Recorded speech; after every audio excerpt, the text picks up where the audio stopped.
No, I don't think so. There isn't any rage vis-a-vis India in Pakistan. Pakistan is too involved in its own problems. The people there are actually protesting against the policies of their own government, and that's why they have turned out in such huge numbers on the streets of Islamabad. Before this, one saw Imran Khan, who presented himself as an alternative, drawing huge crowds. But somewhere along the way, he has lost steam, and in stepped Mr. Tahirul Qadri. He has been out of the country for a long time. He was a member of the National Assembly in 2002, and then he resigned and he went to Canada. He is now a Canadian national. He is presenting himself as a bulwark against the Deobandi Islam. He is a Barelvi, and he says that terrorism is against Islam, that killing innocent people is against Islam. It is all true. But it's also said that the kind of Islam he preaches is the kind of Islam the West loves. So there is a confluence perhaps of people who are backing him at home and the people who may like to see a cleric who is modern and with whom they can talk. He can also speaks the language which the West loves. He is an English speaking man. He speaks beautiful Urdu and beautiful English. So he is currently an enigma. The Pakistani media and the people of Pakistan, at least the political class of Pakistan, is seeking to decode. I wonder what shall be the result, but right now he, is holding the attention and he's captured the imagination of the section of the Pakistani people.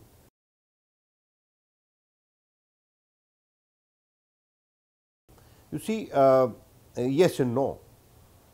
First of all, I must tell you that there is that the violations along this LOC are not part in any major way of the public discourse in Pakistan. I was in Pakistan from 7th onwards until the 11th when I crossed border back into India. And it was during this time that the whole thing started. It wasn't part of majorly of the public discourse there because dominating the debate within Pakistan was Mr. Qadri and whether the elections will be held on time or not, and the kind of political alliance which will emerge, a new political alliance which will emerge in the run-up to the elections. But in India, of course, you see there is a backdrop to the kind of belligerence that we see, the jingoism which is dominating the debate in India, that there has been 26/11 and there hasn't been adequate action by Pakistan to address the Indian sentiments. Before this was the attack on Parliament and the regular incursions that happen in Kashmir and the general threat of terror which emanates from the Pakistani side. Now, it is in this backdrop that this latest incident of beheading of a soldier, which I thought was something which a professionally trained army will never do. Armies which are professionally trained are trained to fight each other, but they don't defile their adversaries posthumously. But this has happened as per the Indian version. And it could well be that this is the work of some terrorist group which wants to destroy peace between India and Pakistan, which wants to derail dialogue between India and Pakistan, or it could well be some rogue elements helping a terrorist group to do it, or it could well be both. It is just in the realm of conjecture because there hasn't been a probe to establish the sequence of events that led to the killing of the Indian soldiers. And also, let's not forget that 2 or 3 Pakistani soldiers have also died in the course of this face-off along the LOC. In my very personal view, one cannot delink actually what has happened on the LOC from the internal turmoil in Pakistan. If you remember, some days ago, the Pakistan army is believed to have revised its security doctrine to front-load domestic terror as a major threat and backload the conventional threat from India. Now, consequent to that, it was felt that there would be withdrawal of troops from the eastern borders with India to the western borders from where the threat emanates, where a whole lot of groups which have been a great risk to Pakistan's internal security are holed up along the federally invested tribal areas. Now, one amongst them is the TTP, Tehreek-e-Taliban Pakistan, which isn't just against Pakistan, but it is also against democracy. And it feels that there should be a Sharia rule in Pakistan. Now, this TTP had said that it's going to extend its struggle for Sharia into the Indian side of Kashmir, because the Pak-sponsored jihad there hasn't borne any fruits. This statement came after the revelation in the press of the new doctrine of the Pakistan Army. So, I see this as an attempt to destroy the ongoing dialogue between India and Pakistan by inflaming the LOC, and consequently by weakening the war against terror on the Af-Pak border.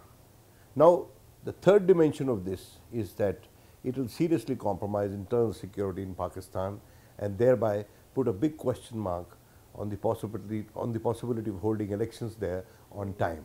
So, this is what I would say, this is an admix of the events which makes me feel that the incidents along the LOC are part of a bigger plan which is being hatched within Pakistan. Now, if you want to bring in Tahirul Qadri here, Tahirul Qadri, his demands are aimed at discrediting the established political parties and prop up at their expense another crop of leadership which will be more amenable to the idea of bigger role for the army and which will not be as derisive of any kind of army intervention as the currently established political class is. So, all this presents the big picture within Pakistan. One cannot be oblivious of this big picture. One has to factor in these elements before formulating our response to the Pakistani aggression. And I think that the jingoism that is happening in India is hugely misplaced. I beg to differ with many analysts who have made it, made it a habit to bash Pakistan. I don't think India can perhaps afford to become what Pakistan was in the late 80s and early 90s. We seem to be becoming that, and asking for 10 heads in retaliation of one is against the grain of a country which won the freedom under the leadership of Mahatma Gandhi.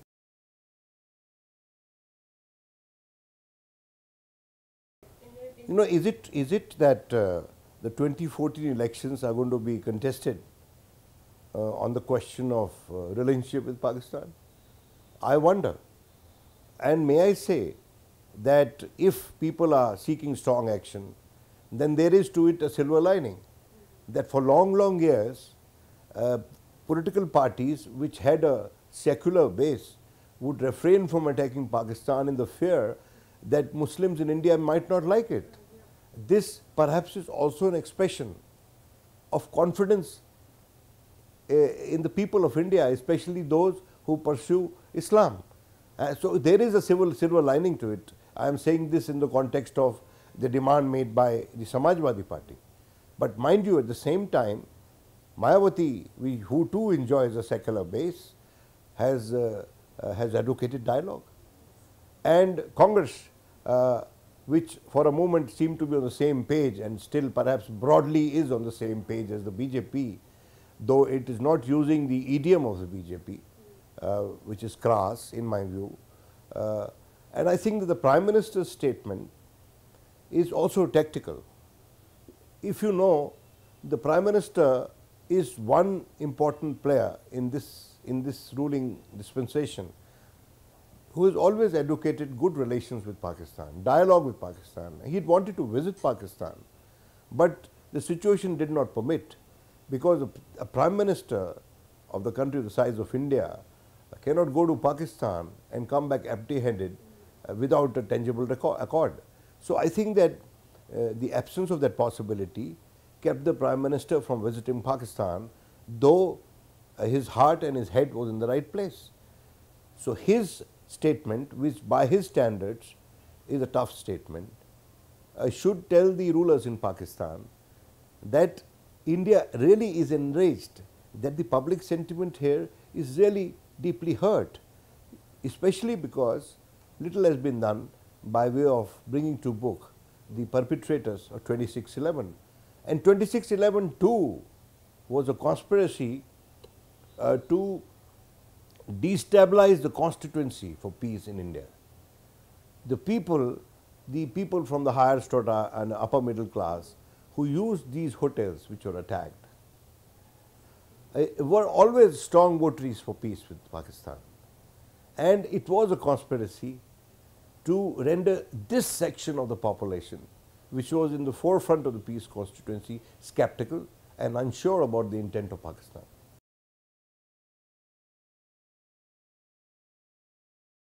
You see, I think that the Foreign Minister of Pakistan allowed herself to be influenced by the tone and tenor of a section of the media in India. And I think that in the Ministry of Foreign Affairs, the expectation is that the big players there, the face of the Ministry of External Affairs of Pakistan, shall articulate the considered view of a government and not say anything by way of a knee-jerk reaction. Parties in the opposition can afford to do it. BJP can afford to do it, it's in the opposition.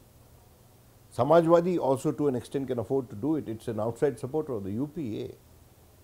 But the Prime Minister, he only articulated the deep sense of hurt over the denial mode in which Pakistan slid after this incident. And mind you, the Prime Minister's statement came after the flag meeting between the commanders, where the Pakistani side bluntly denied that any such thing was done by them.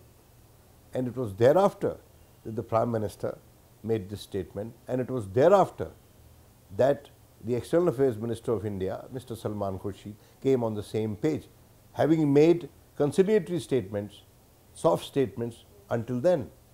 So I think that, you know, this dialogue, even through the media, has to be conducted with a lot of care and caution. You see, there has been demand from certain quarters to give up the dialogue, to suspend the dialogue. No, this can only be a short-term strategy. No dialogue or coercive diplomacy is only a stopgap strategy. It cannot be, it is not a sustainable approach, as was evident from what the NDA government did when the then Prime Minister spoke of aar ya paar ki ladai, but then thereafter the same Prime Minister delivered that historic, I'd say, speech from Srinagar, which is known as the Hand of Friendship speech. So I think that we must, in this country, go back to the old system where public sentiment which was enraged was addressed by the Defence Minister and the Home Minister, while the External Affairs Minister kept open the option of a dialogue by not resorting to jingoistic language. And to that extent, I am a little disappointed that the Prime Minister had to say this, but then I also justify that maybe this kind of a tough statement by his standards coming from the Prime Minister will have a telling effect on Pakistan, and it has had, it seems. Hina Rabbani Khar's latest statement offering a dialogue is a proof of it. So I think that broadly the government has addressed, taken into account the public sentiment while responding to whatever has happened along the line of control. I'm sure nobody wants war. We may talk about war. These days the irony is that in a country which was bequeathed to the world by Mahatma Gandhi, it's more difficult to talk about peace than talk about war. And those who talk about peace are sought to be rubbished, are sought to be ridiculed, are sought to be dismissed as romanticists or even as agents of Pakistan. which is unfortunate.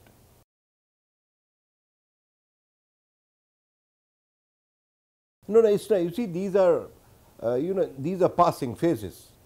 There was a time when the youth and a huge section of the poor people in Pakistan were celebrating Imran, and now Tahirul Qadri has come in, and Imran Khan, he offered Imran to share the stage with him yesterday in his speech yesterday, but Imran Khan has refused. On the issue of keeping the army out from the political processes of Pakistan, there is broad unity, there is almost complete unity amongst the conventionally established political parties.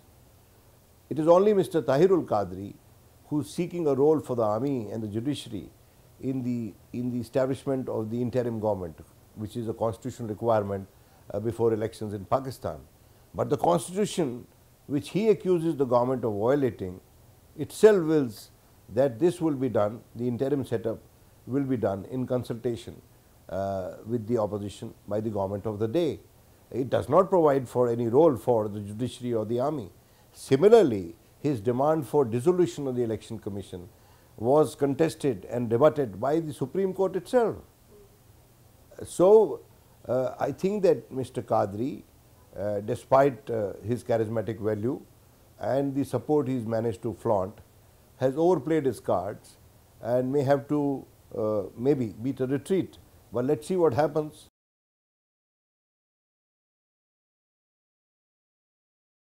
There's too many commentators, while analyzing the Qadri phenomenon, had made this point that assume that tomorrow the Peer of Pagara was to stage a march to Islamabad, he'd be able to muster 10 times the numbers Mr. Qadri has mustered. You see, Pakistan is a land of peers. It is a land of Sufis. And they have huge followings. Some of these peers and Sufis, they have huge following, and many of them are in politics. For instance, Yusuf Raza Jilani, he is a Gaddi Nashin. So is Shah Mahmud Qureshi, he is a Gaddi Nashin, and they have their followers, and it is on the strength of that following that they get elected to the National Assembly. So Mr. Qadri too had been a member of the National Assembly, as I pointed out. But for him to associate with an issue which is genuine, you see, I was the first to call him the bearded Anna Hazare of Pakistan. And his style is almost similar, as if he is replicating. He is raising the right issues. So I'd call him a great pathologist. He knows what the disease. But he's a bad physician like Anna Hazare. He does not know the cure. Or the cure which shall be acceptable and which will not cause any collateral damage. So what he is saying is that you dissolve the assemblies, you send them packing, set up an interim government, and through that interim government have electoral reforms to purge the political system of the corrupt and the tainted and those who have looted, according to him, the country, and then only have elections. Now, this would mean an interminable delay in the holding of elections, and also the emergence, perhaps seems to be a bit to create a cosmetic leadership at the expense of the established leadership. In India too, we saw that happening when GM Shah was installed in place of the Abdullah family, Farooq Abdullah, and we see what happened in Kashmir. Similarly, when Barnara was imposed on Punjab at the expense of Badal, we didn't have a good experience. So I think that if Qadri has learned from Anna Hazare, he should also learn from where India went wrong in Kashmir and Punjab.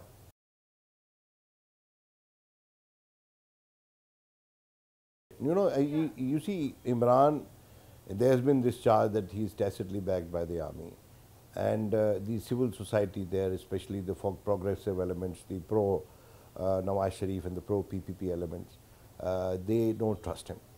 And he has also been nicknamed at times as Taliban Khan because of the company he keeps and the approach he has to the Af-Pak war on the Afghan border, he says that the Americans should withdraw and we'll be able to sort this issue out with them. They are our own people. Maybe there is a point in that, but broadly he has this image. And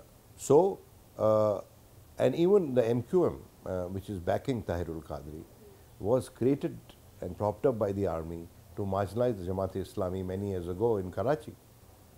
The All Pakistan Muslim League of Musharraf is backing Qadri. And Qadri has also been in touch with elements in the PMLQ, which is known as the King's Party, because of its, because it is always there at the beck and call of the army. So he has been sort of interacting with the elements who don't have a fair record insofar as keeping the army out is concerned. So it could well be that he is merely an excuse or a pawn or a beachhead of the army to make an entry furtively from the back door in order to call the shots in the run-up and during the elections. We have seen this kind of manipulation earlier in the 80s against Benazir Bhutto, and in later years also against Nawaz Sharif. You see, Nawaz Sharif enjoys great support amongst the cadres in the middle rung of the Pakistan army, but there is deep distrust for him amongst the top brass of the Pakistan army for the kind of relationship he had with four successive army chiefs, starting from Asim Nawaz Janjua, Jahangir Karamat, Abdul Wahid Kakar and Parvez Musharraf. He had running battles with all these four, and he sacked actually Jahangir Karamat. So we all know that the situation within Pakistan is in a state of complete flux, and for that reason, in my view, caution without blind trust of Pakistan is the answer to the crisis along the LOC. Jingoism is not the answer. India must, at any cost, retain the image it has internationally, because it was that image of a responsible nuclear power that fetched us the kind of recognition that we did when we were accepted as a nuclear power without being forced to sign the Comprehensive Test Ban Treaty or the NPT. And we have today access to dual-use technology for that reason alone. And the West looks at this region largely because Kashmir is a flashpoint, and also because it's a flashpoint between two nuclear weapon powers.